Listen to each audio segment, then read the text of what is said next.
Saturday night. That means it's time for the Don Tony Show. The wait all week long is finally over. Get Don Tony's perspective on current affairs in the world of pro wrestling and much more. The Don Tony Show. And now your host, the man, the legend, Don Tony.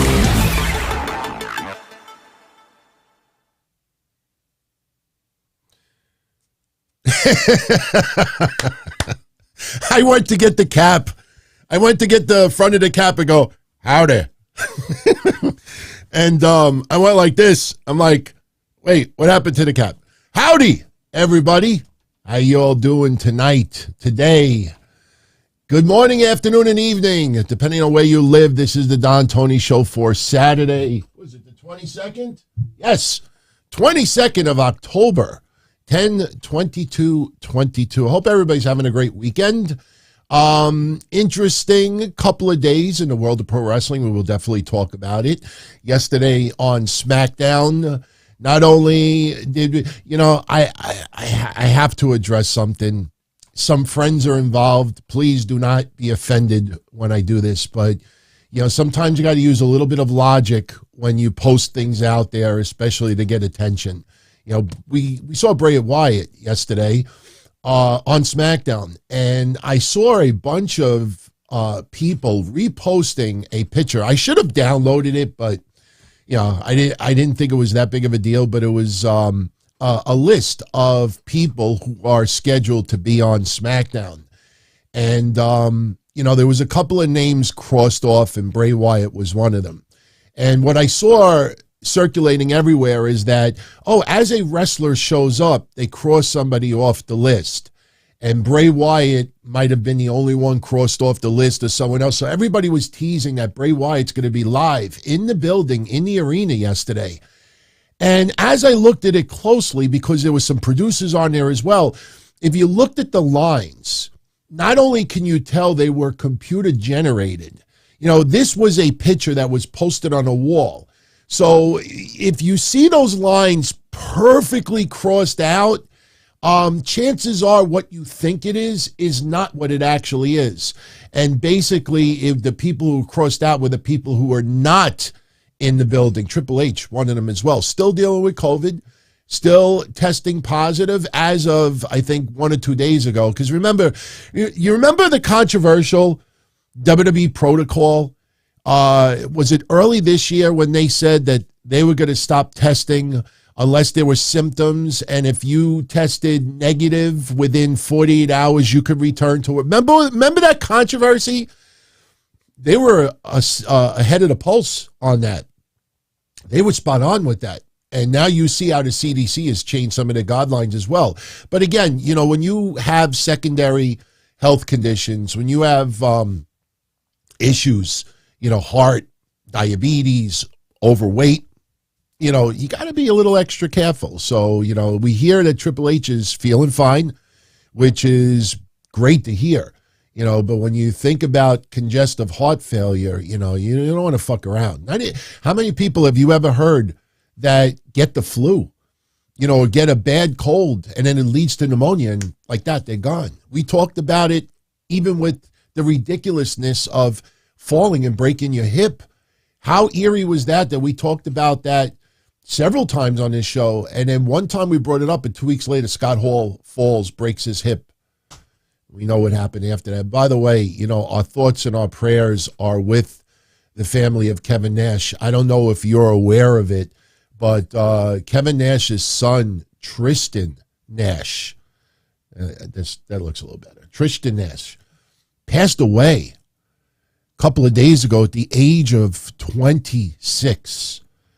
Just really, really sad. I mean, we've heard his name in the news headlines a few years past, but, from what everybody is reporting, I don't know them personally, so I'm not going to make the claim that friends of mine are saying this. No, but what I'm reading from all over the net that did know the Nash family personally is that, Kevin Nash and his son were really getting along well.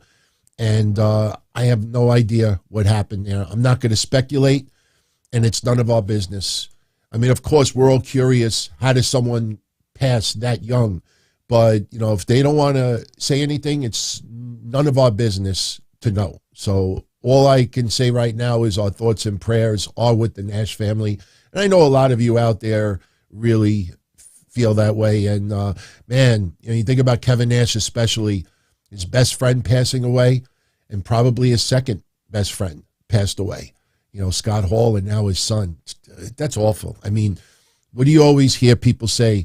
The worst thing that a parent could ever do is bury their child. You always hear the saying that, the parents are supposed to go first, then the children, not the opposite. So thoughts and prayers, absolutely. So today we're going to talk about SmackDown a little bit, just a little. I'm going to focus more on the Bray Wyatt stuff because we had some interesting progression in this storyline yesterday. People are now starting to put two and two together and realizing that a lot of what we're watching is Bray Wyatt's mind on the screen. And by the way, there was another QR code yesterday, which I'm going to share with you in a moment. There was also a couple of Easter eggs. One that actually was used two different ways yesterday, and we have to make a phone call. We got to make a phone call. That is one of the Easter eggs from yesterday. Now, if any of you heard that phone call, I know what you're going to say to me, DT, you could hardly hear the audio. Don't worry. I already recorded it, and I boosted it as best as I could, so you will hear that. We're also going to talk about, the news that's coming out with CM Punk and AEW negotiating a buyout of his contract. Anybody that's followed this show for months knows exactly what the deal is with AEW, the legalese, and what's going on behind the scenes. I've said to you, and believe me, I am fully aware. I am fully aware how much of a turnoff it is when anybody, whether it's a fan, a podcaster, a journalist, a blogger, anybody, when they say, I told you this, I said this, I did it, I understand it's a turnoff. It's like going on a first date and your significant other smiles and there's a big piece of corn between their teeth, or they didn't brush their teeth, or they let one loose in the car. There's a lot of things. You look, there's a booger hanging out in the nose. Maybe you forgot to shave the hair off your ears. You get up close and personal and something smells like rotten curry. Big turnoffs. But, one thing that we've had conversations on in this show is that there was no outside investigation. There was no Inspector Gadget, who bit who punched who said this. That's not even like a low-budget forensic files. What was happening was Tony Khan's contracts are so incomplete. That's probably the best way I could put it. So incomplete is that when you run into major issues like this, how the fuck do you rectify it? If it's up to the wrestlers, they have, why do you think, and I've said this before, why do you think all these wrestlers have agents, have attorneys? You think you go to your lawyer and say, hey, look, this is my contract. AEW offered me $5 million. And that's all that's on it. 5 lines. A lawyer will orgasm. Or a lawyer would be like, wait, so there's no, there's no amendments. There's no clauses. There's no this. There's no what if. I mean, you signed that in a heartbeat. So what was going on was Tony Khan and Mega and whoever it is behind the scenes, they went to their attorneys and they're like, what do we do about this? How do we rectify this? This person refuses to work with this person. This person refuses to be in the same building. CM Punk does not want to be around the EVPs. Kenny Omega refuses to do this if CM Punk is doing this. This isn't that. So how do you resolve that? You just hope kumbaya for the love of AEW. We got to be better. We got to all get along. Just because you don't like each other doesn't mean you all have the same thing in common. We want AEW to be the biggest company in the world. We're family. Bullshit. I got news for you. I know this is going to sound nuts, but I think this is probably one of the best things that could have happened to Tony Khan, because you know what I am starting to hear? Do not take this as news. If you can, if you want, I don't really mind. But CM Punk is not the only person that Tony Khan is considering offering a buyout for. I got news for you. Tony Khan is learning very quickly that this is not Ring of Honor. This is not the Rob Feinstein, Gabe Sapolsky Ring of Honor. This isn't even shit that's run by Sinclair or maybe Panda Energy, because they were very, very complicated with their deals. But he's realizing that this is not an indie fed where you can just show up, pay, off it. He's realizing that you're dealing with $1 million contracts and you're dealing with the possibility of lawsuits. Anybody ever stop to think that some of the parties involved could file a lawsuit? Breach of contract, breach of this could snowball into something, an utter disaster for AEW.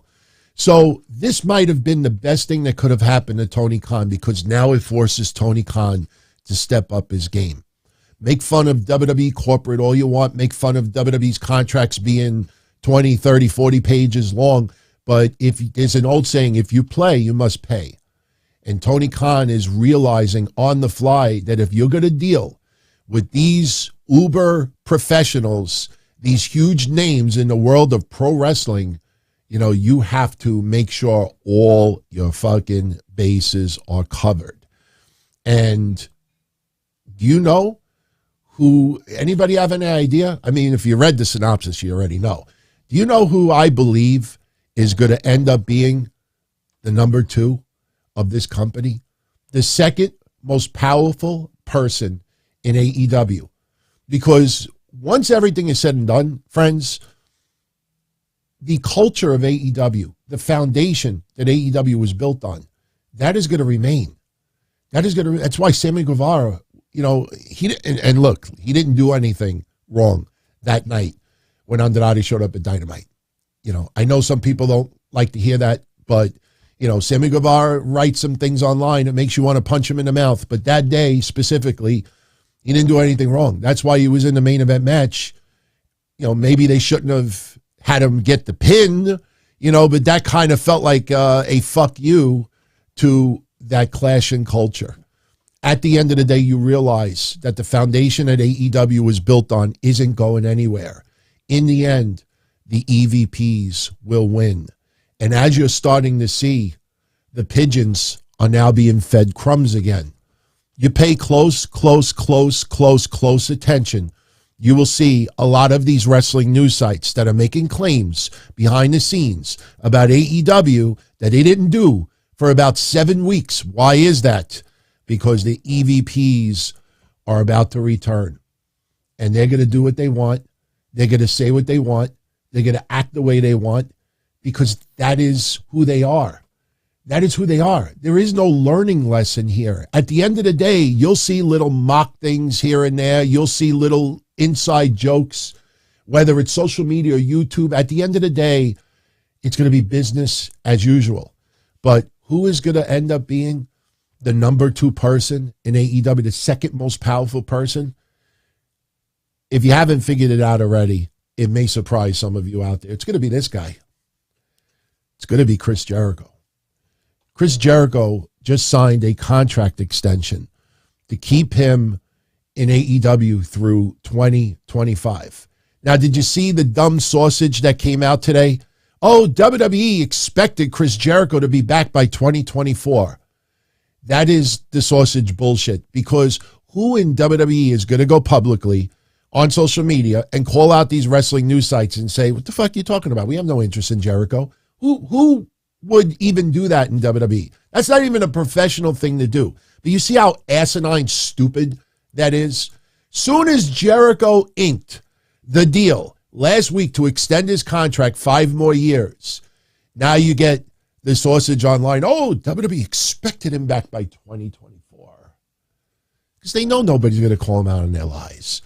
But Jericho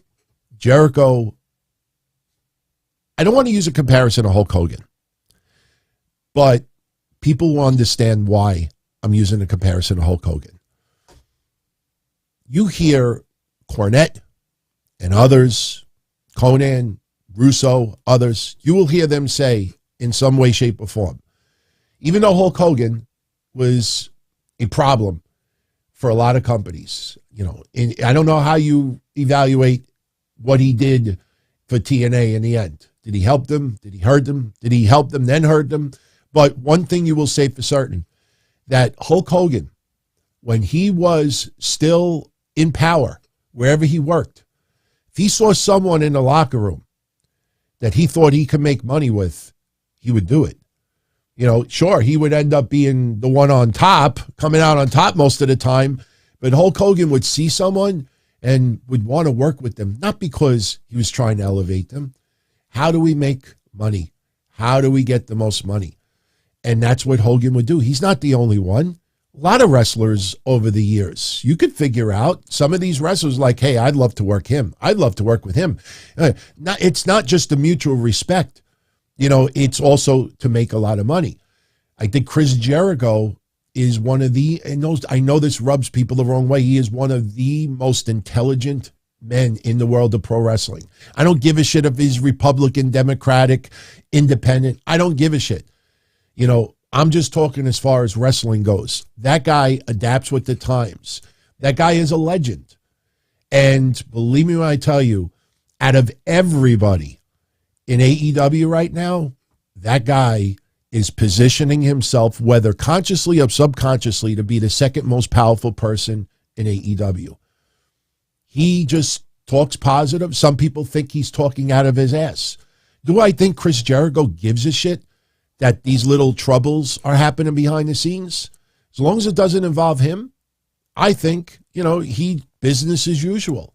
See, you have other wrestlers. I don't want to start using names, but I know some of you would say Bryan Danielson and others and this and that. You have some names that, look, I love wrestling. I just want to do my job, do it the best I can, have fun, help others along the way, get paid and go home, And that is what makes them content, and there's absolutely nothing wrong with that. But when it comes to something like this, Chris Jericho, the rumors is that he's making $5 million a year.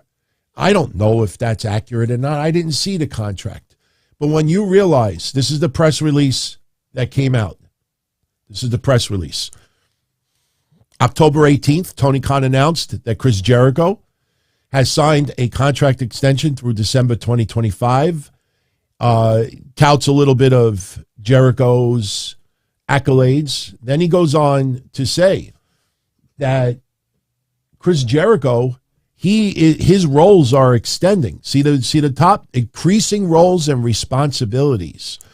So he will be a producer, a creative advisor. He will continue to mentor young talent. And I know some people find that a little bit comical. You'd be surprised how many people within AEW actually really look up to Chris Jericho. I mean, they understand what Chris Jericho's out for Chris Jericho. So what? So what? Wouldn't you be out for yourself? I don't think Chris Jericho is hurting AEW in any way, shape, or form. Sure, a lot of people don't like the Jericho Appreciation Society stuff. A lot of people don't like the, sports entertainment stuff. Watch Mark Sterling and the Acclaimed yesterday. How the fuck are you going to tell me that, Jericho with the sports entertainment shit, what the fuck you think that is? This stupid stipulation, titles versus trademarks. I own the trademark for Sesame. That's the shit that needs to be off the TV. That's the awful stuff. Hey, Orange Cassidy, all you need to do is sign this petition and Swerve Strickland is out of our company. No, I have to consult with my attorney first. Oh, I say you have a match. If you lose, then you must sign it. You're going to give me that shit? We talked about it on Wednesday. AEW had 37 minutes of straight segment skits, nothing inside the ring. Nobody even brought it up. But if it's WWE, it's like somebody got crucified. Has anybody yet told you that NXT beat AEW in hour 2 of the ratings the other day? I understand it's the overall that matters. But keep in mind, you had 1,100,000 leading in from baseball playoffs. If you would have had a regular 825,000 viewership opener for that quarter, do the math and figure out who wins who in a Tuesday night war. Did anybody ever bring that part up? Why, that's not a big deal? That AEW took such a nosedive in hour 2 that NXT beat them in hour 2? AEW beat them in hour 1? But if you adjust the lead-in from baseball, different story? No, nobody brought that up because of the narrative they want to push. So I appreciate the kind words. I do it for all of you, and that's not pandering. I do it for all of you because at the end of the day, everything that we talk about, everything from the TV 14 WWE stuff, that's got to be the dumbest story of the year. If you just use logic, you would have understood why that wasn't happening at that time. There's so many things that have to be done first. But where are you going to get the information from? So now Jericho has positioned himself in creative, producing, Tony Khan's ear. Tony Khan's ear. Let me tell you something. I've said this since the night of the media scrum with CM Punk. At the end of the day, even though I appreciate what CM Punk did, CM Punk brought to surface a big problem within AEW. The problem is, at the end of the day, who is more important to Tony Khan? The EVPs or CM Punk? Who is more important for the pigeons in the media world that need those crumbs? CM Punk or the EVPs? When you think about the EVPs and all of their fucking friends, from QT to Brandon to Sterling to Cabana, and you go down the list, where is the chain effect that if CM Punk goes, I go? Nobody's going to do that because CM Punk is a very selfish man. And I'm not saying that to criticize him. But at the end of the day, CM Punk could say, oh, what Sasha Banks and Naomi did was a beautiful thing. WWE didn't have the balls to say the same thing about Brock Lesnar. As much as I defend CM Punk, he was a fucking moron for saying that because Brock Lesnar never quit. Why? He walked outside, let some steam out. Half hour later, he's back in, and WWE's supposed to make a statement. Hey, breaking news, everyone. Brock Lesnar is a human being. He was very hurt that Vince McMahon stepped down, and he went outside and cooled off and came back in. You realize how stupid that would have came out if they made a press release about that? So at the end of the day, the culture, the Sammy Guevaras, the Young Bucks, the Kenny Omegas, the QT Marshalls, the Mark Sterlings, and others, as long as they have these huge roles behind the scenes, CM Punk is expendable. Andrade is expendable. Other people within AEW are very expendable. It's a clash in culture. And if you're a veteran, a professional, you could go one of two ways with it. You could go the Andrade route or the CM Punk route, or you could go the Bryan Danielson route, the Chris Jericho route, the Jon Moxley route. Look, I do my own shit. I worry about me. I worry about my family, and that's what matters. You know, I'm not going to stir the pot. I'm not going to play politics. I'm not going to fuck anybody else off. I'll do what I can to make me go higher, but I'm not going to bring anybody down along the way. And if anybody gets brought down, they do it by their own demise. So that's what's going on. It was never an investigation. It was just legally, how does Tony Khan deal with this? In my opinion, Tony Khan will be better after this is all done. The question is, does he want himself to be better? If he doesn't, and this goes back to business as usual, you're starting to see it now, like I said before, with the crumbs online. You just pay very close attention. You could have figured it out.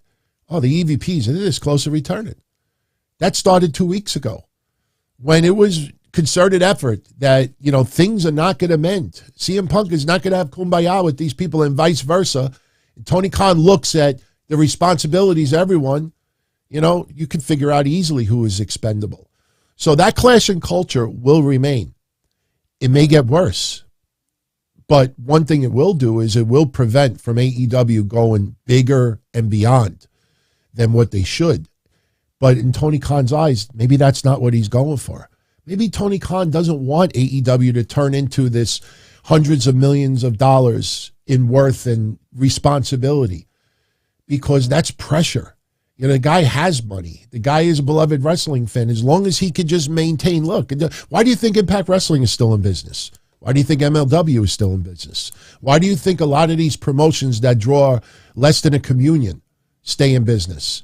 Because as long as they can meet the bottom end, as long as they don't lose money, if it's somebody who's a millionaire, as long as I don't put myself in the negative, yeah, I love wrestling. I'll just keep doing it. You realize how many promotions that stood around 5, 10, 20 years and made almost no profit at all? Why do they keep doing it? Look at these promotions and ask yourself, why do they keep doing it? You know, they're not breaking the bank. There is no golden egg out there waiting to be noticed. That's going to be the next Rock, Cena, Goldberg, Hogan, Flair, Triple H, Foley, Punk, Danielson. There's nobody out there. Believe me, especially with social media, that we could see every little thing about any little person in wrestling. You know, if anybody, you know, should be noticed, they probably have been. So we'll see what happens. But the rumors of the buyout was very predictable. Was hoping that it wouldn't happen, but now you see that now the media's responsibility, which sucks, is that they want to push this narrative, get CM Punk out the door. Ace Steel is out. I still don't know if he quit or if they fired him. I don't know.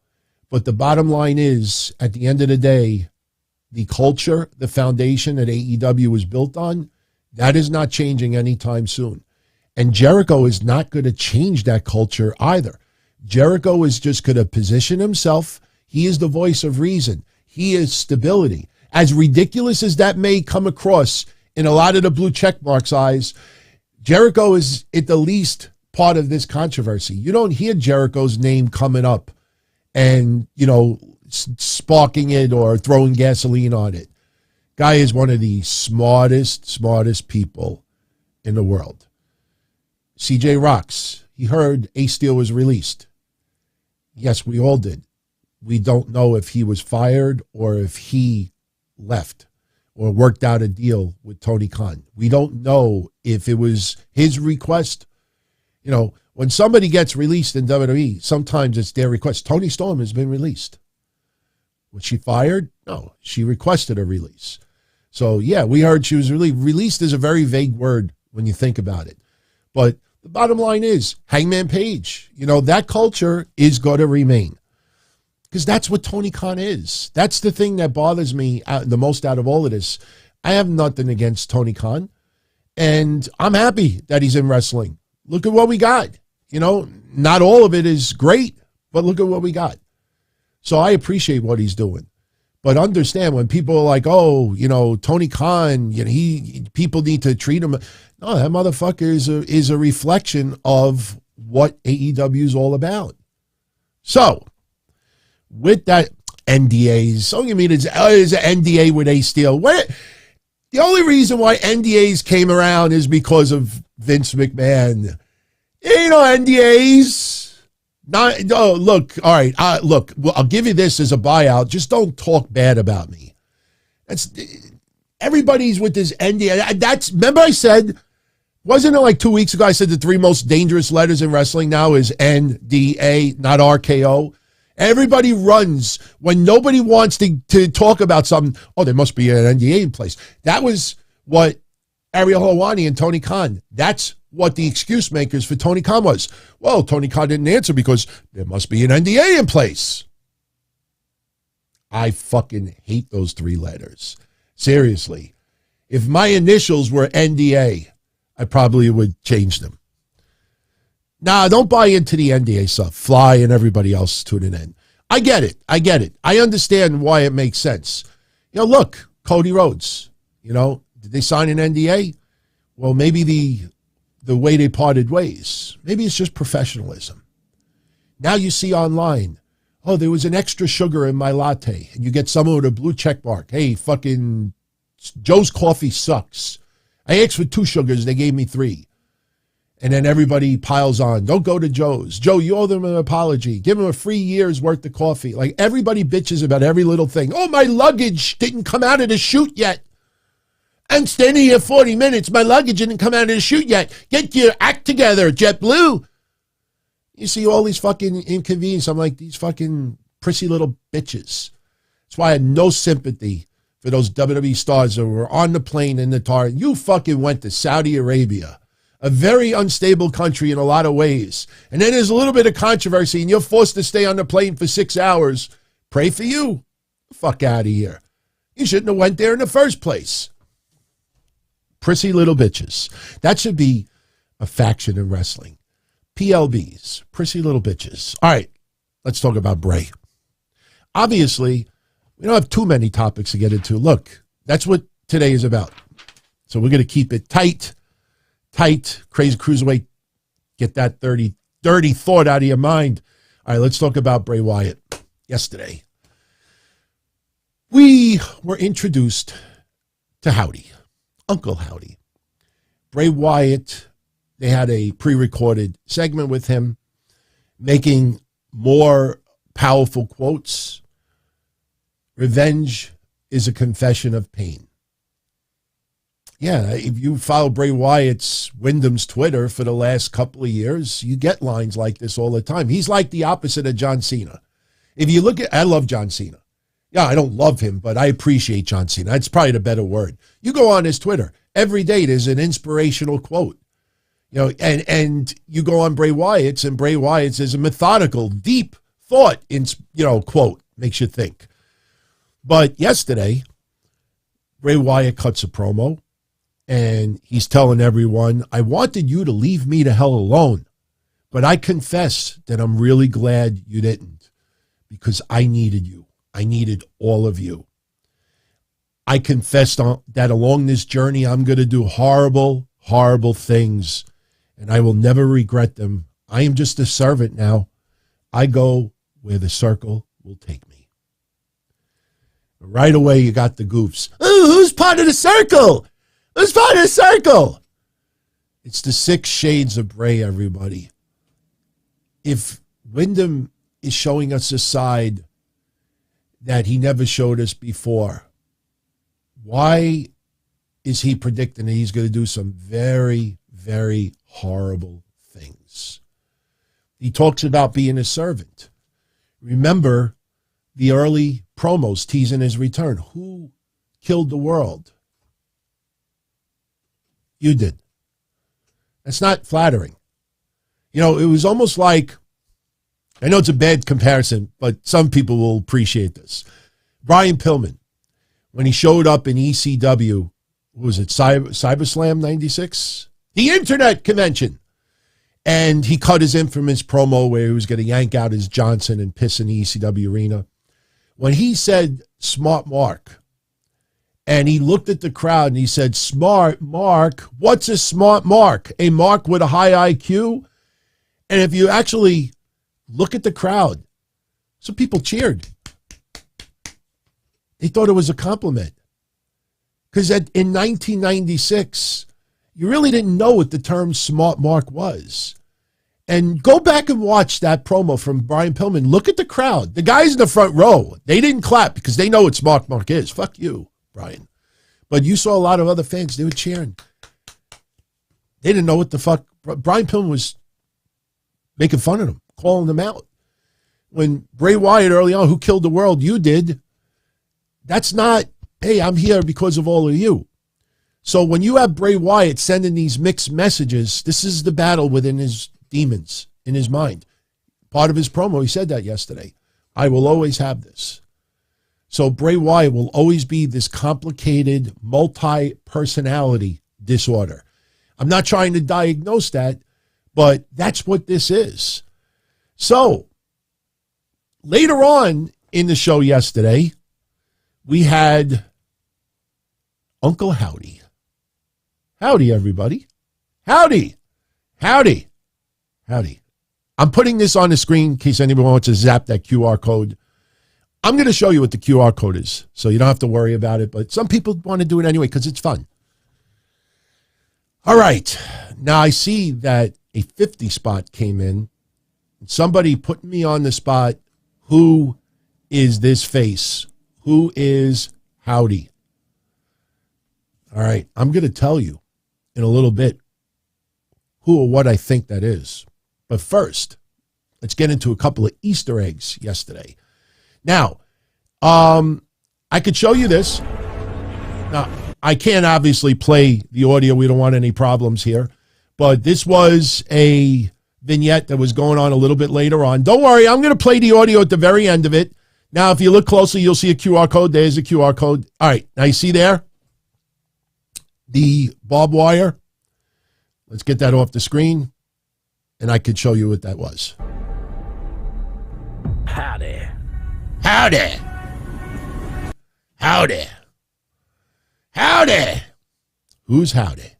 All right. Before we get into that, let's talk about the QR code.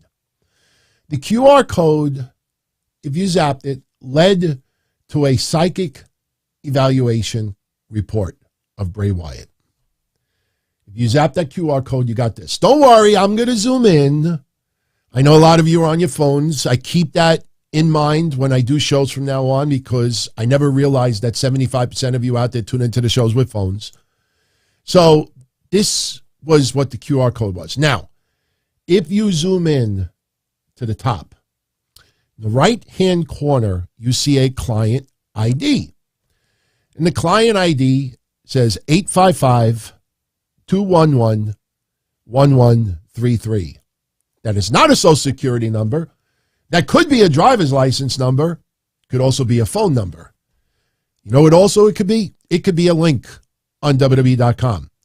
If you go to WWE.com/855-211-1333 with no spaces, it will lead you to this psychological psychiatric evaluation.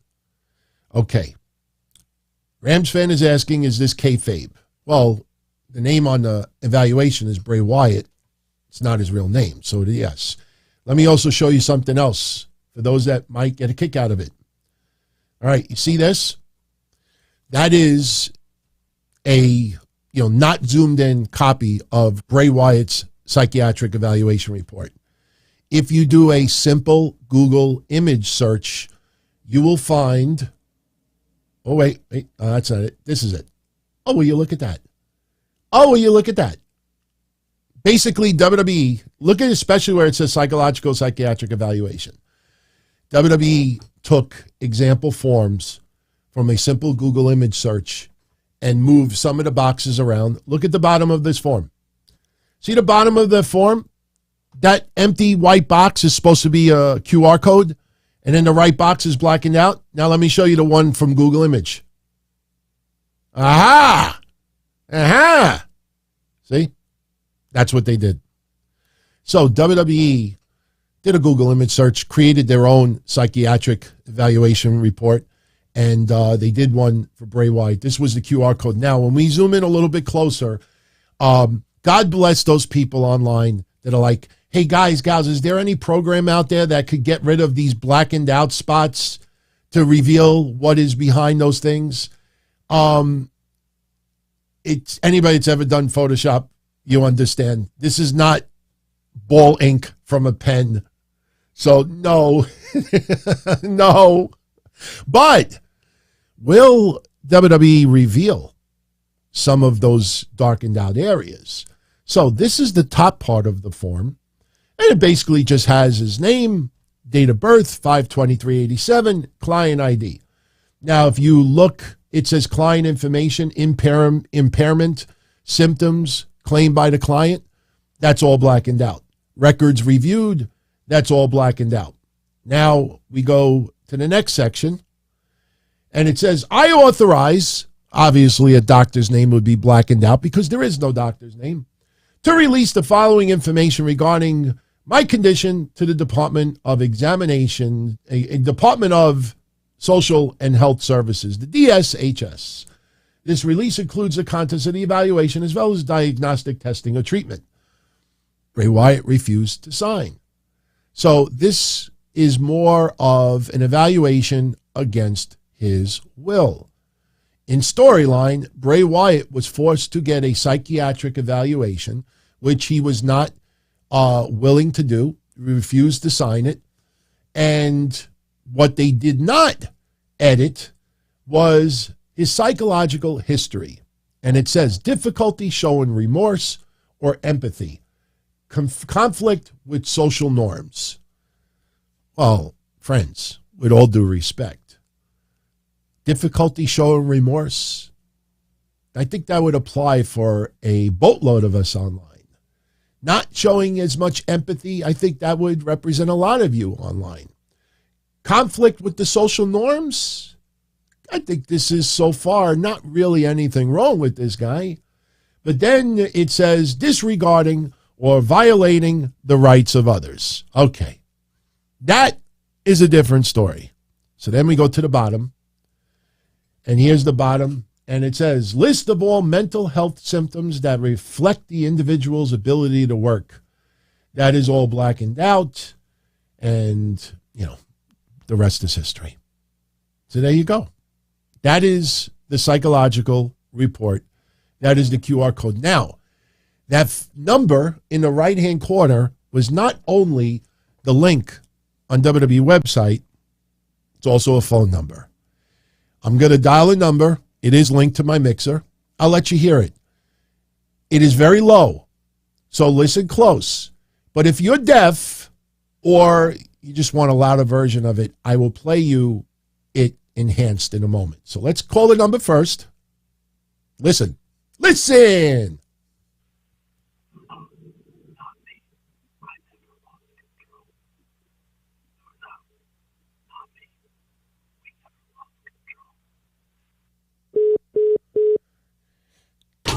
I know. Kind of frustrating, right? All right.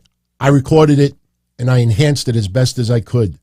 There is some background noise because you take something that low and you enhance it very, very loud. You're going to get some stack, but you can definitely hear this clearly. Check it out. Who knows? Not me. I never lost control. Who knows? Not me. We never lost control. I'll play it one more time. Who knows? Not me. I never lost control. Who knows? Not me. We never lost control. Who knows? Not me. I never lost control. Not me. Sorry. I never lost. Who knows? Not me. I never lost control. Who knows? Not me.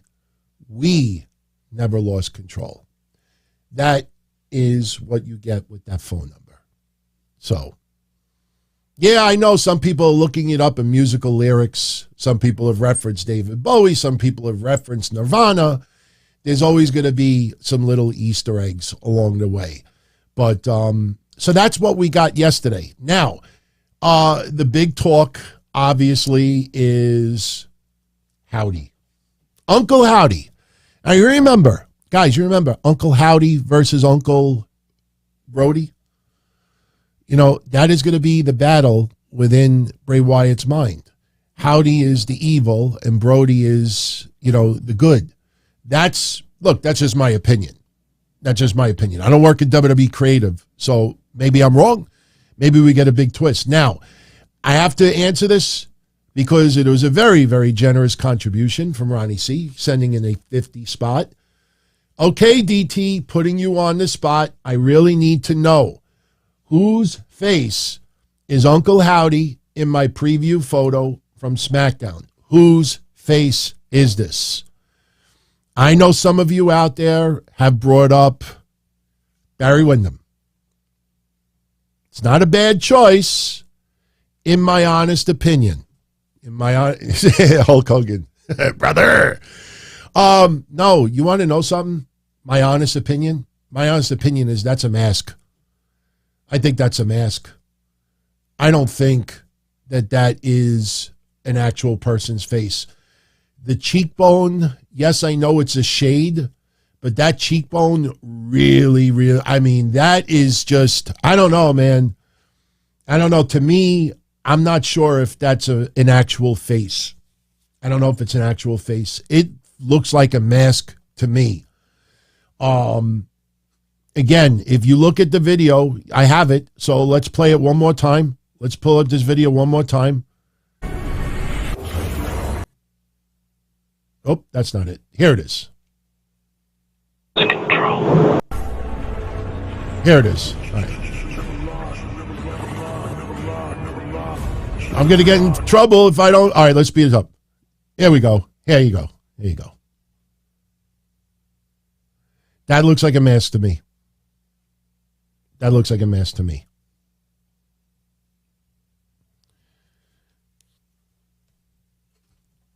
You know, some people thought it was Bo Dallas. You know, I understand because Bo Dallas's name has been referenced that everybody and their mother is trying to, you know, act like, you know, they're breaking something. I would love to see Bo Dallas in a storyline back on TV. I would love it. I mean, we always fantasized Bo Dallas being a part of the Wyatt family, and that could very well happen. But, you know, if anybody has paid attention to recent photos of Bo Dallas does not look like that, not even remotely like that. But in my honest opinion, I think that's a mask, and I think that is a reflection of Bray Wyatt's mind. I think in Bray Wyatt's mind, this is another character being introduced. You know, remember, see, this is something that a lot of people forget. And I'm not going to do your homework for you. But Ramblin' Rabbit, Mercy the Buzzard, Sister Abigail, you know, those represented people.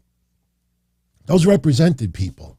So my favorite is Mercy the Buzzard. You think of Waylon Mercy. So to me, this is another character being introduced. But this is all psychological storyline. You know, I saw some people yesterday writing, you know, is Bray Wyatt going to return to the ring anytime soon? Yeah, I remember what we said last week. I think Bray Wyatt is going to end up beating the fuck out of people sometimes, and he's going to lose control. It's going to be, you know, Howdy, you know, getting into his mind. You know, you see this screen and you see that mask, that face, this. When you see this, you know, that's computer generated. And, you know, it's a real mask. But that's like the Max Headroom stuff that we talked about a while back. What you're seeing on the screen is inside the head of Bray Wyatt. That's what that is. That is a visualization of the battle within inside Bray Wyatt's mind. That's not a character, a wrestler that is going to debut. Remember when Bray Wyatt first came out at Extreme Rules?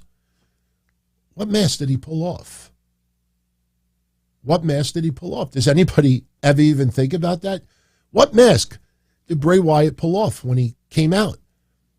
So this is not another wrestler waiting to debut. This is the battle within Bray Wyatt's mind. And as I said last week, I'll say it here again. You know, SmackDown is 2 hours. Pay-per-views are 3. Raw is 3. So if 5 or 10 minutes of that program is Bray Wyatt and it's all psychological shit and not much wrestling, so what? So what? If a wrestler does a weekly talk segment, doesn't wrestle all that much, you know, other than house shows and special events like Piper was doing in the mid-'80s for a while with WWE, with Piper's Pit. You mean to tell me, back in the day, if we had Twitter, you think for 4 weeks straight on TV, oh, Piper never gets in the ring. It's always a talking segment. And when I see him be, you know, nobody complained. So I don't care. I don't care if a majority of what we're seeing right now is a psychological storyline. If you enjoy it, if it's entertaining you, if you think it's cool, what's the problem? I think for people out there who are also AEW fans, traditionalists, they don't like this at all because they feel like, how would it come across if your favorite thing in wrestling right now has nothing to do with inside the ring? That it's just visualization, you know, mind sex, you know, fucking with your mind, teasing your mind. How would all of those people feel? People that rate wrestling by 4, 5, 10 stars. Everybody that does that. This is totally against that grain. But again, we're only talking about a very, very, very, very tiny part of an overall show. That's why I have no issue with it whatsoever. So that's what we got right now with Bray Wyatt. So I like it. I love your feedback. Keep sending it along. And look, if you don't like it, speak up.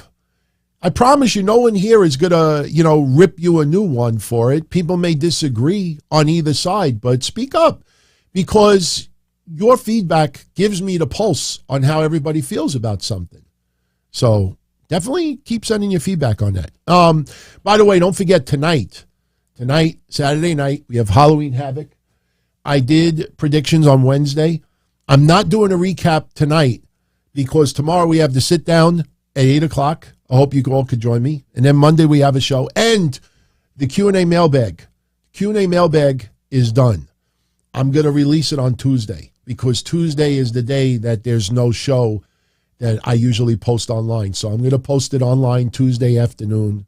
And everyone that's looking forward to that, the mailbag will be uploaded. So, all right. Let's talk a little bit about SmackDown and Rampage. We'll run through this very, very quickly. We definitely have to talk about Crown Jewel. The 2 matches that we talked about last week are now official. First off, we have Omos.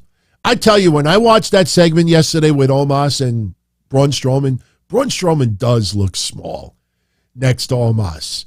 I mean, we always knew that Omos was taller, but when Braun Strowman walked up to him, I was like, wow, I didn't realize there was that much of a size difference. But I love the presentation they're doing with Omos right now. I hope that for the last bunch of months, he's been working hard in the ring. Yes, we've seen squash matches, but I think this match is going to be a little bit better than people expect. Remember the Crown Jewel theme for this year.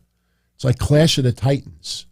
We have the Giants going at it. Yes, we have social media icon Logan Paul taking on Roman Reigns, but we have Lashley versus Lesnar, Brock versus Lashley, Clash of the Giants, Omos versus Braun Strowman, Clash of the Giants. Now we have Drew McIntyre versus Karrion Kross in a steel cage. Those guys are big boys as well. So you're having a more enhanced, product for Crown Jewel this year with a lot of big boys being involved. Now, look, I still think Seth Rollins versus Mustafa Ali could happen. We also are hearing about Ronda Rousey, that she may actually perform at Crown Jewel as well. Will it be a 3-way with Liv Morgan and Charlotte Flair? Will they go a completely different route? Don't know. But they did confirm yesterday Karrion Kross versus Drew McIntyre in a cage, and we're going to get Omos versus Braun Strowman. So, look, it's Crown Jewel. It's Saudi Arabia. You got to understand you're going to get matches that excite the Crown Prince, the people in Jeddah that, are behind this. Some of these matches are not stuff that we would really maybe be high on our list. But, you could see this a mile away. I was shocked. I'm not going to lie. I was shocked at how many people did not realize that the minute Omos started scoping out Braun Strowman that you couldn't figure it out. It was a Crown Jewel match. This is, it's about spectacle more than anything. Listen, great wrestling obviously is needed at Crown Jewel events. That's why, look, Randy Orton and Triple H, remember that match they had? I thought they tore it up. Think about Edge and Seth Rollins. Think about some of these matches were, on top 10 lists for the year. So people are going to give their money's worth as far as, giving a good quality match, but there's a lot of spectacle surrounding it as well.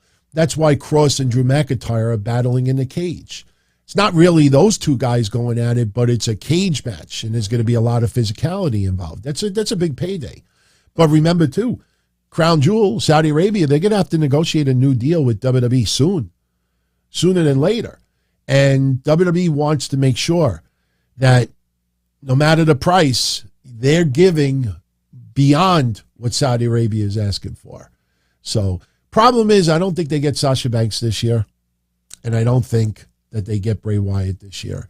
I mean, maybe Bray Wyatt does a segment, a skit or something, but, I don't know if they're going to go that route. I think Undertaker will still appear. I think Undertaker goes no matter what. But, we'll see, because next week is really where they're going to start finalizing this card. So, all right. SmackDown yesterday, Solo Sikoa over Sheamus. A lot of people called it the biggest match in Solo Sikoa's career. There's a little bit of controversy coming out of it. After the match was over, they destroyed Sheamus. Put his arm in a chair, just kept whacking over and over and over and over and over. So WWE reported that Sheamus has a non-disclosed fracture. Something was up with his shoulder. If you look at his shoulder earlier, something was up with that. Hopefully he doesn't need even a minor surgery. So I'm going to look into that. But, Solo Sikoa, they have done a fabulous job with him since he's been to the main roster. I still stick with it should have been Karrion Kross, not Solo Sikoa, that caused Drew McIntyre to win against Roman Reigns, because Solo was fit in like a glove that wasn't even needed at that point. But, the storyline yesterday, more than anything, was, Jey Uso. Remember, the tribal chief did not want anybody to get involved with Logan Paul yesterday. Leave him alone. Let him play on his own.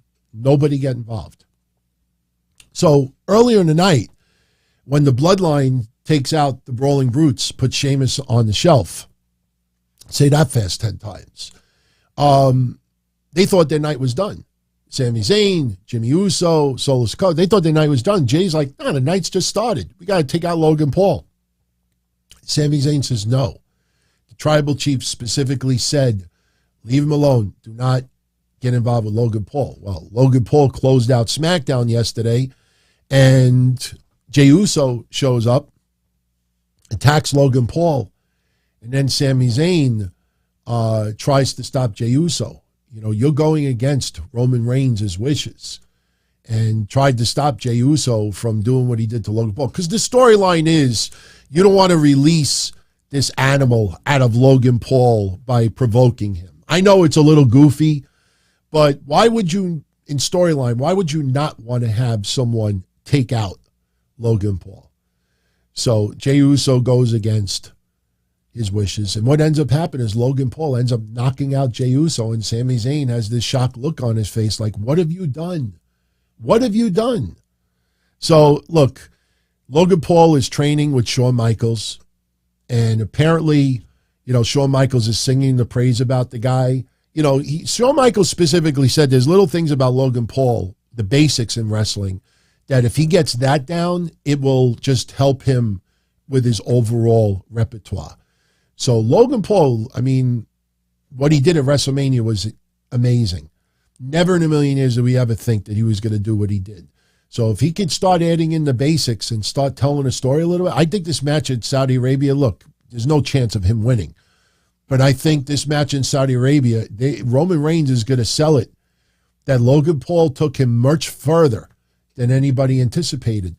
Will they blame Jey Uso as a result? We will see. We will see. But for all intents and purposes, Logan Paul is coming along just fine. But Solo Sikoa yesterday, that match with Sheamus was excellent. Solo Sikoa gets the win, and he looks good, and the fans are accepting him, and makes you wonder, when does he get some type of gold outside of NXT? Liv Morgan versus Sonya Deville. They both went to a double count out. They ended up brawling outside the ring, and you knew it was going to be a count out because Jessica Carr. Did anybody notice during that match when they were outside the ring, suddenly Jessica Carr was so fucking loud, you would have heard her 10 blocks away. I heard it on my TV. I heard 1, 2. I'm like, oh, we're getting a count out. As soon as you, and people, if you ever hear like a referee really, really get loud. I mean, they get loud. You hear them do the count. But yesterday, I mean, you would have thought that she was in a room of deaf people that couldn't hear it. I'm sorry. She yelled it, and sure enough, she counts to 10. But Liv Morgan is not done. Liv Morgan decides she's going to put a bunch of chairs in the middle of the ring, like 8 chairs, and she takes Sonya Deville, puts her on the top rope. She sits on the top rope, hits her with a superplex onto the chairs. Got a holy shit chant. Liv Morgan doing that smiling that we talked about a few weeks ago. My only problem with Liv Morgan right now, and I'm a huge Liv Morgan fan. You know the debates I used to have when I co-host.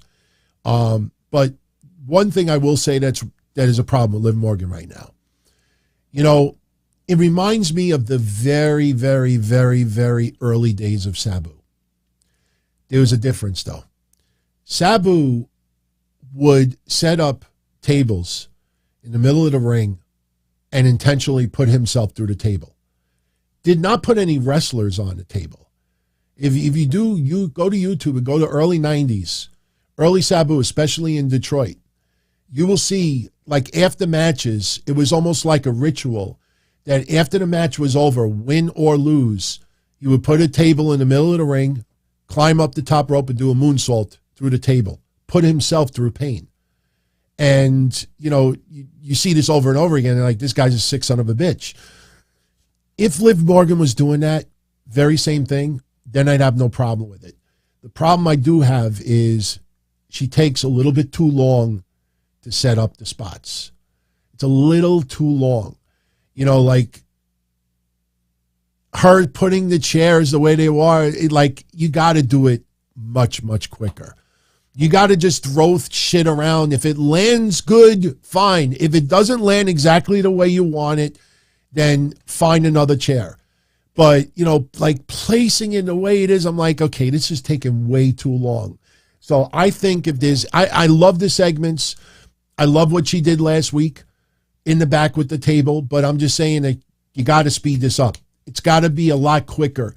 And it just seems like it's taken way too long for her to set up these spots. But Liv Morgan, you know, liking the pain. She's liking the pain. She is putting her body through pain, you know, for us. That's pretty much what the story is. Damage Control.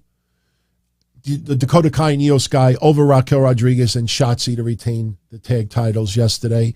Rey Mysterio beating Ludwig Kaiser with Gunther and Giovanni Vinci. Earlier in the night, Rey shows up and, you know, Kaiser and Vinci are making fun of him and his size and everything. And Rey calls him out, you know, don't disrespect me. So they have a match. Rey defeats Ludwig Kaiser. Excellent match. You know, one thing we have noticed is that majority of these matches are now going almost 10 minutes apiece. You know, that is one of the significant changes we've seen out there. But we're starting to see, I don't know if people are picking up on it. So you're starting to see 1 to 2 less matches on SmackDown like before. So in the past, you'd have 7 matches on average, 6 maybe, and you're getting more and more SmackDowns that only have 4 matches on the card. You might sneak in a 5th one that might be a squash match or something, you know, because remember, LA Knight being Monsoir, I think was only 3 minutes. Hit Row losing to Legado, I think was only like 3 or 4 minutes. So you could sneak in a 5th one, but the 5th one is usually the shortest one of them all. By the way, to continue in the feud with Hit Row and Legado, all right, you know, we'll see what happens with that.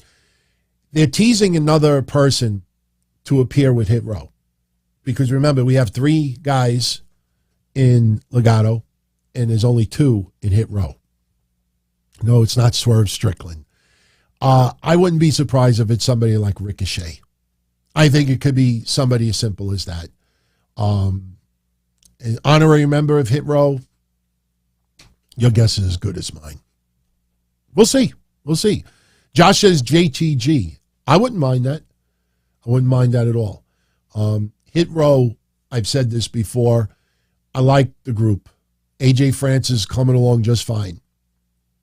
their presentation to me is a little bit militant. And it's, look, for me as a white Italian guy, it's hard to explain, but the perception is, they're not, like I said, throw your hands in the air, they don't do that, but it feels very angry, if you know what I mean. And I don't know how you get, listen to the crowd yesterday. Did you hear the chant for 619 when they wanted Ray to hit a 619 on Kaiser? Did you hear that chant? It sounded like all children in the audience. You used to talk about that years ago with John Cena. When we first heard, let's go Cena, Cena sucks. Let's go Cena, Cena sucks. That was, you could hear that clear difference. Yesterday, you would have thought they were all children in the audience when you heard the 619 chants. And you got to know your audience. And a lot of WWE's audience are younger fans out there. And I personally think, being honest, I don't think Hit Row and their music style and how it's perceived is, a character that reflects a lot of the wrestling fans. And I'm not talking about hip hop or black or anything like that. I'm just saying that, I don't see a majority of the wrestling fans in the audience that are going to mimic, like the raps. I mean, a lot of these tunes in wrestling fans like to, sing them, mimic them, rap them. By the way, anybody check out Matt Hardy's rap yesterday on Rampage? I don't want to give it away. I should have put it on here tonight. Maybe I'll put it on here tomorrow for the sit down. But he started spitting bars, and I think Ethan Page wanted to laugh. You go back a while, I swear I thought Ethan Page wanted to laugh. So, I like Hit Row's theme. But it's not a theme. Let me say it like this. It's not a theme that I could see the majority of fans in the crowd singing along with them. I don't expect them to go Judas, where everybody is singing Judas, but Hit Row's theme, I just don't see the majority of the fans that are going to get into it and start, going along with them. So, Byron Cutler, my thoughts are with you, my friend. His mom passed away 2 days ago, and he is hanging out here. I guess just take a little mental break from that. So my condolences with you, Byron. So I hate hearing stuff like that. At the end of the day, I know it sounds so cliche, but we're all going to go. We're all going to go. I don't know how old she was. Hopefully, it was a ripe old age. When you hear about people who pass in their 80s and their 90s, I mean, it's always going to be sad to see somebody go. Even, people that we watch in wrestling. It's going to be sad. A lot of our favorites, our legends that we grew up watching in the 80s or the 90s, 10 years from now, how many of them are going to be gone? It's always going to be sad to see someone physically leave this earth. But you know what is awesome? This and this. Can't take that away. So somebody affected you. I've always said this. And, I want to just say this. I really mean this. My grandmother died in 1991. My grandmother I was closer to than even my own family. Now my mom is my best friend. My dad is my best friend. My wife is my best friend. They think they kind of compete sometimes to be my best friend. But the thing is this, when my grandmother died, I vowed that a lot of her good, a lot of what made me who I am, I was going to continue that in my life. And I swear to God, I still have relatives to this day. I'll say something, I'll do something, I'll act a certain way, and someone will say, that's your grandmother talking. That's your mother. Like, that's just, you carry on their legacy. She did good, you carry that on. And that's the best tribute you can do. That's my advice to each and every one of you out there.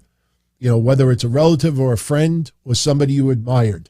If that person really, did it for you and was a good person, carry on their legacy. You don't have to tell people, hey, I'm doing this, in dedication to my mom or this and that. You just do it because in here and up there, they know that you're doing it for them. So, yeah. All right. So wrestling-wise, those were your matches yesterday. Viking Raiders did another promo with Sarah Logan. They will be returning, I think, in 2 weeks. I think we're getting Rey Mysterio and Gunther in 2 weeks as well. Not Crown Jewel. Very, very surprised that it's not going to be Crown Jewel. I think Gunther at Crown Jewel would be fucking awesome. But I don't know if we're getting him. So, let's talk for a few moments about Rampage. Now, interesting yesterday, Rampage was live. Do you remember in August and September, all these places were reporting that October, throughout the whole month of October, Rampage was going to be live? Was yesterday the only Rampage that was live in October?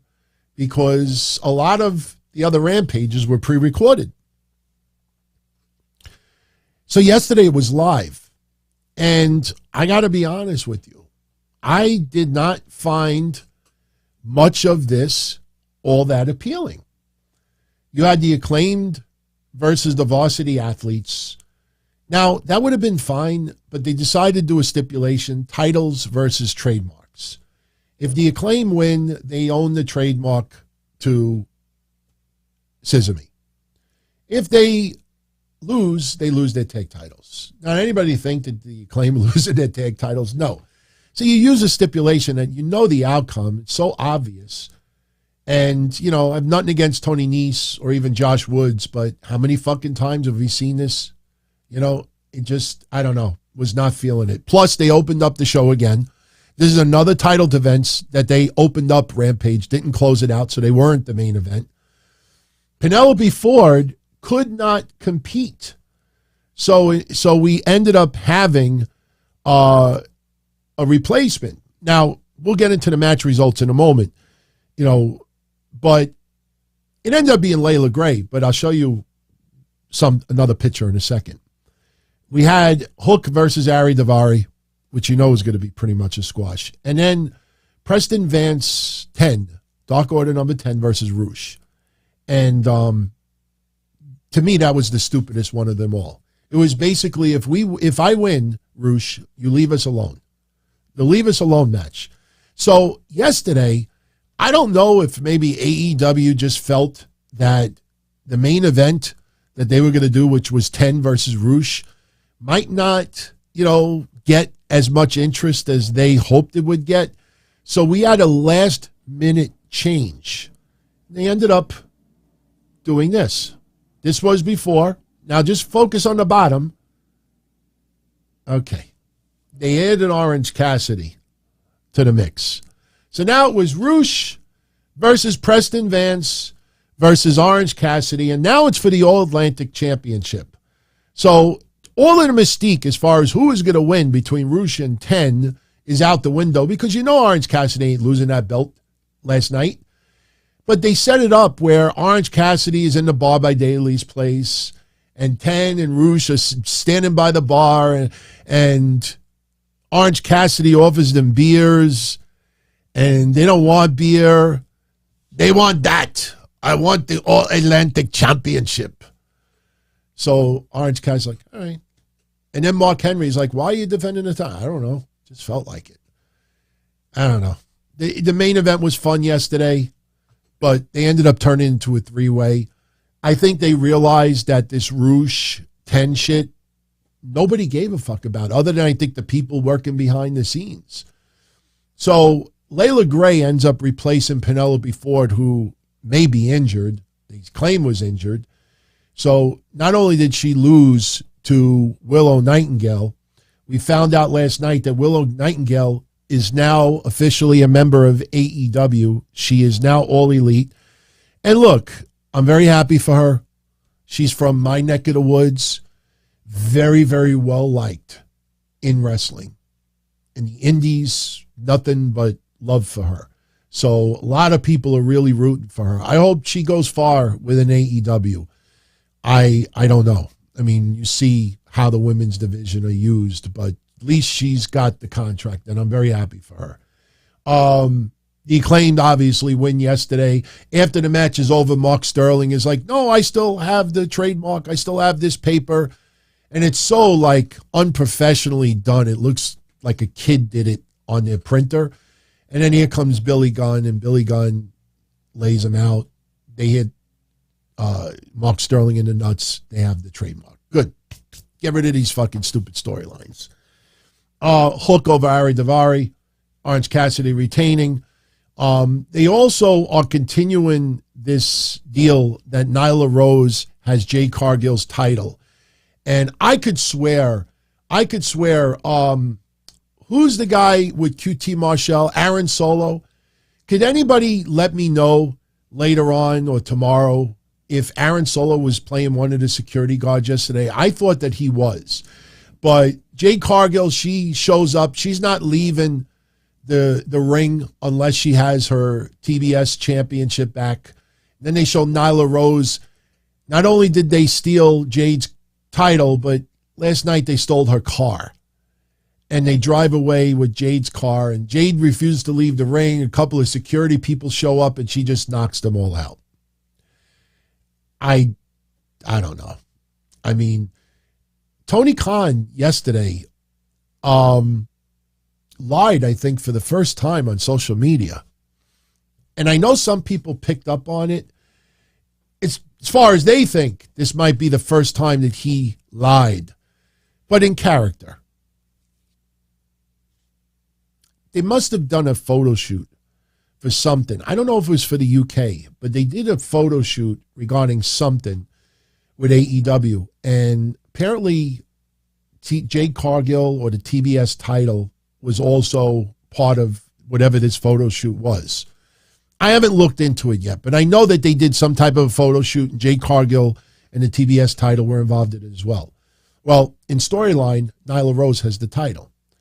So they did a photo shoot yesterday or the day before, and they had, maybe they did the photo shoot yesterday in the building, and maybe that's for something to promote an AEW event. Might be for overseas or something.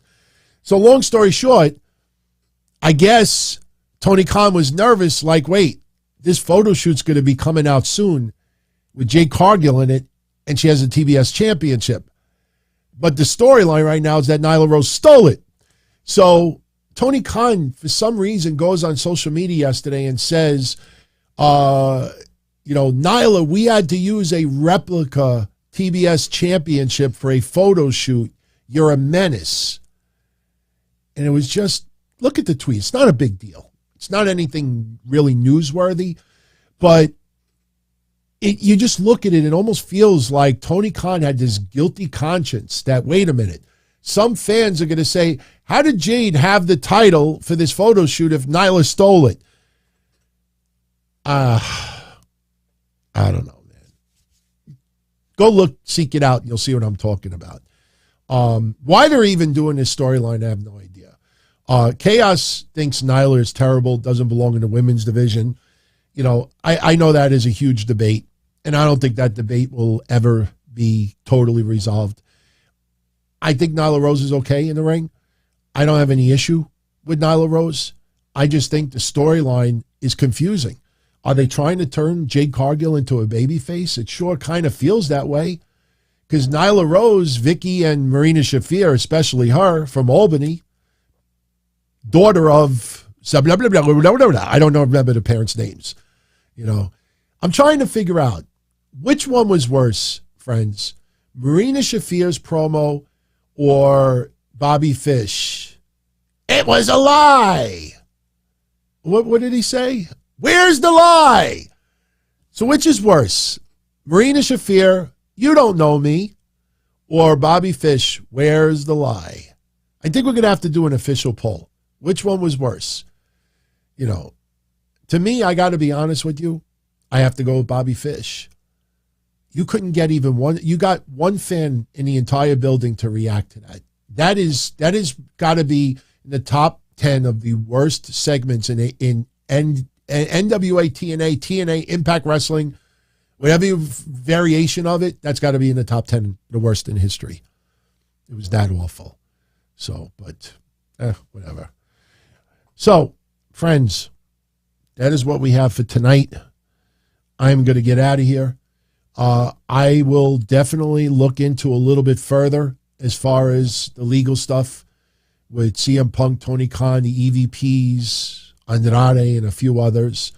I will leave you with one last thing that I said earlier, but I don't think I just clearly came out and said it.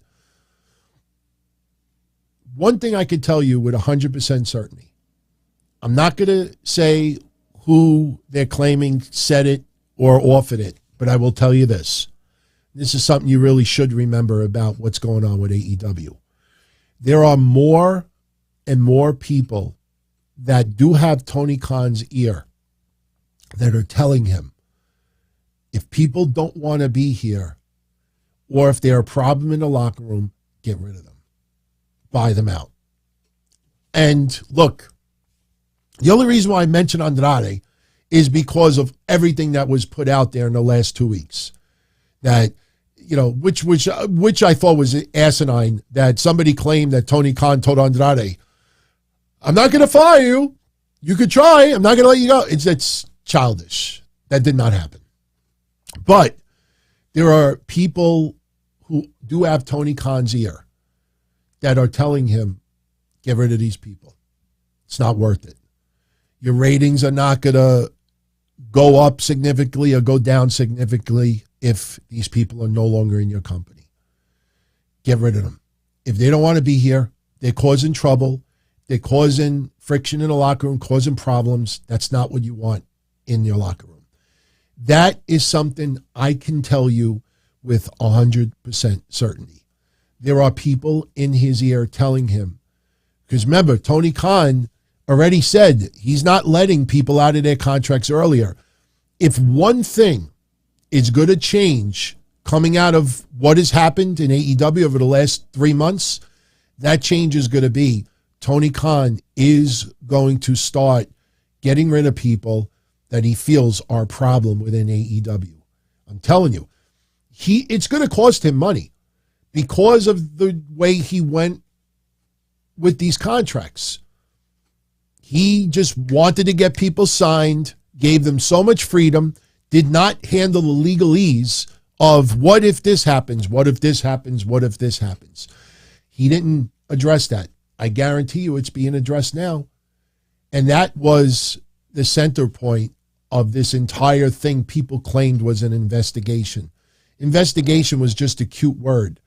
And that was the word to get out of this. That was the word that people used that was the scapegoat for Tony Khan not addressing this, not answering this, people not reporting this, people not asking this, people not addressing this. So they used the word investigation. Oh, there's an investigation going on.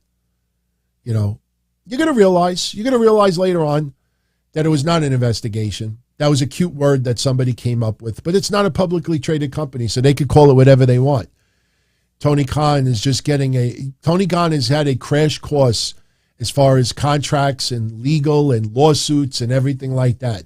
So, we'll see what happens. But one thing that will change is, if Tony Khan, listens, you're going to start seeing some people gone from AEW, bought out of their contract, come to a mutual release, whatever it is, you're going to see that happen.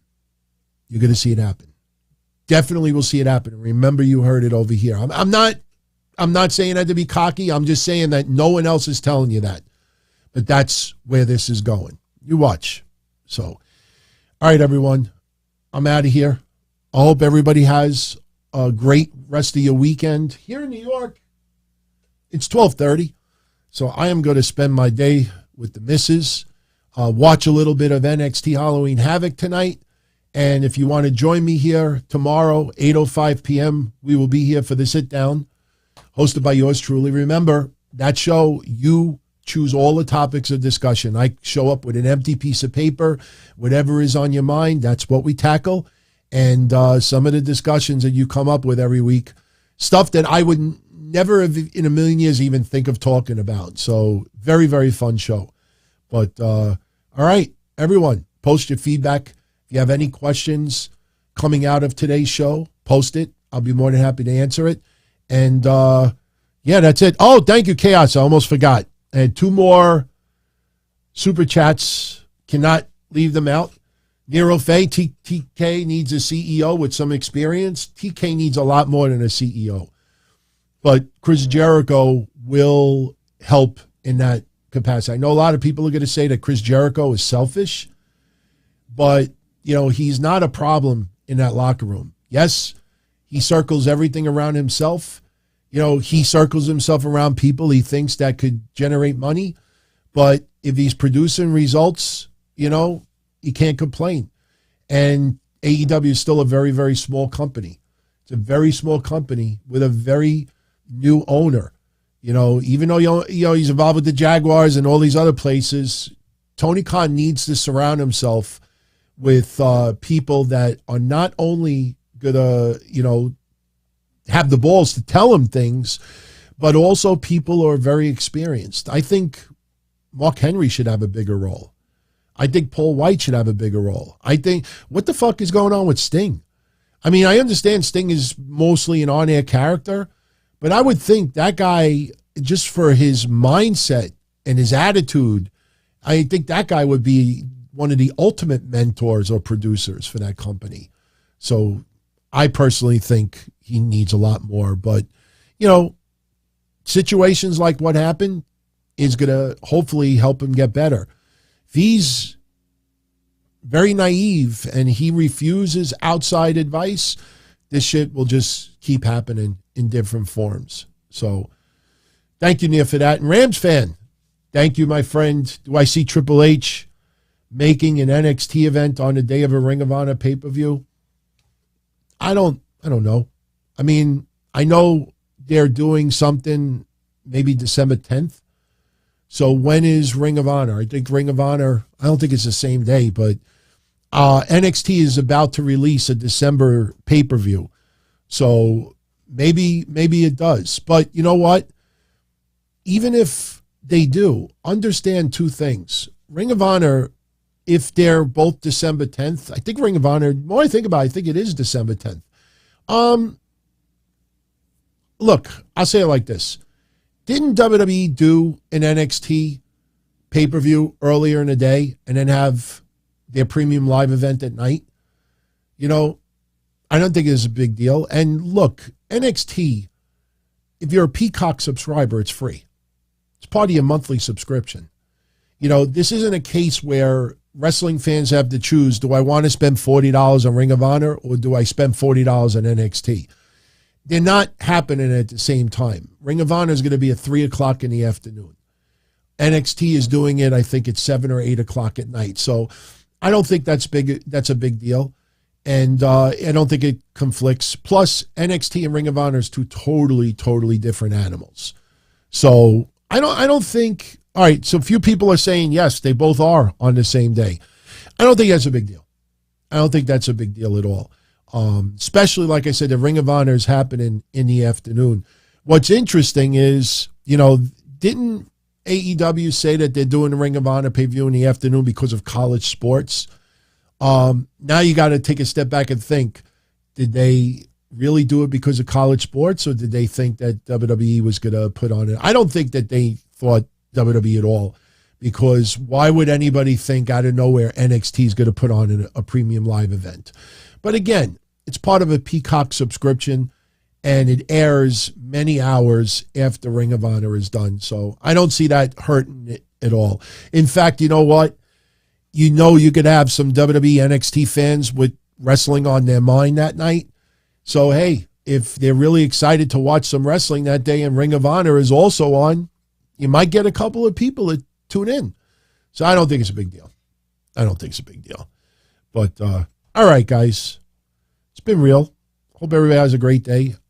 I'm so hot in here. That means the temperature outside must be really, really nice today. So I'm going to spend the afternoon with the missus, watch a little NXT tonight. Hope you enjoy it if you're going to tune in. And if you're around tomorrow, join me.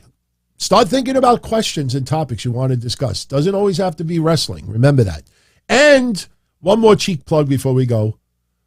November 3rd, this is your last chance if you want to submit a question, a topic, something that we're going to debate. I know the topic of CM Punk has suddenly become a very hot request by all of you out there. So I think it was Mike T or Mike from, I don't remember if it was Mike from whatever or Mike T. Somebody wrote earlier, EVPs or CM Punk, whose side do you take?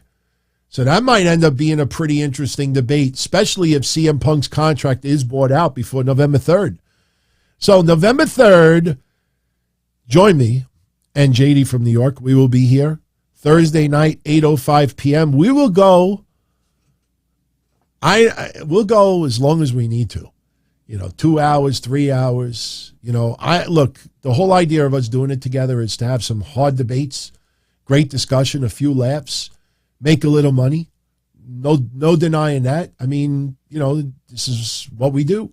So we have an idea about something that I'll get into next week. But this is your last chance, because this Thursday, I'm going to give all the questions to JD, and he's going to pick out a few that he likes. I'll pick out a few that I like, and we're going to get into them. I don't want anybody's feelings to get hurt with some of the questions that came in, because, we're trying to pick questions and we think everybody would want to hear us discuss and debate.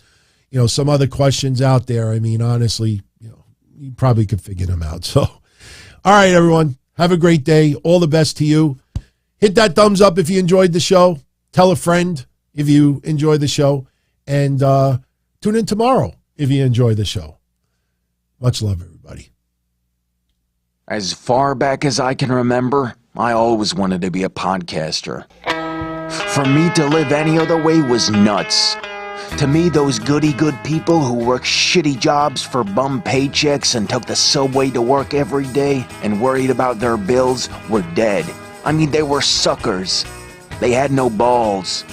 If I wanted something, I just took it. I ran everything. I paid the bills. I paid the host. I even paid the masked maniac.